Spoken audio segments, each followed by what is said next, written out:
Depuis plus d'une décennie, le Mali en général et le centre du pays, dont le pays Dogon, traverse une crise multidimensionnelle sans précédent.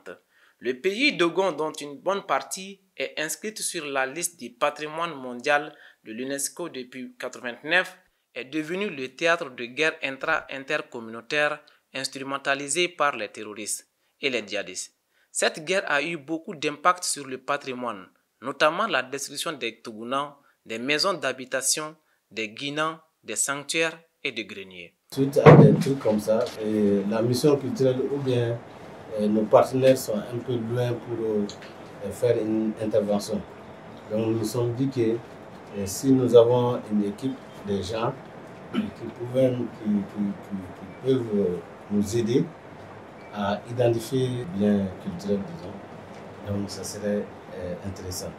Dans les cas de la réhabilitation et la restauration des biens culturels menacés ou détruits, la mission culturelle de Badjangara a bénéficié d'un financement de la Chine à travers l'UNESCO pour la réalisation des activités de renforcement des capacités à travers la sensibilisation sur la conservation des sites des falaises de Badjangara, notamment dans les villages de Aru, Banani, Yendouman, Tereli et Neli.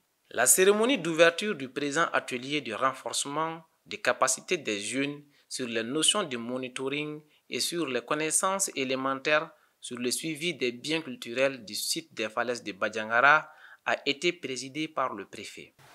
Et nous comptons vraiment sur vous, vraiment pour pouvoir relever le défi. C'est un défi. Dès lors que vous êtes déjà à renforcer, vous avez cette connaissance, donc vous devez quand même être en mesure vraiment de fournir les informations utiles pour que des dispositions soient prises rapidement.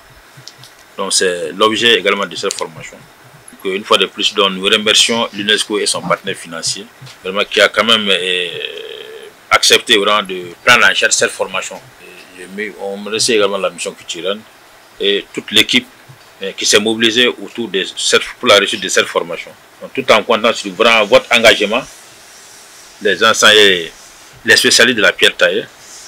Donc je déclare ouvert les travaux de l'atelier de renforcement des capacités, la sensibilisation et la conservation des sites du palais de Badjangara. Je vous remercie. La cérémonie d'ouverture a pris fin sur la remise des dons de matériel à la mission culturelle de Badjangara financée par la Chine à travers l'UNESCO. Selon le directeur de la mission culturelle de Badjangara, M. Pierre Guindo, ces matériels et cet atelier financés par la Chine à travers l'UNESCO viennent à point nommé.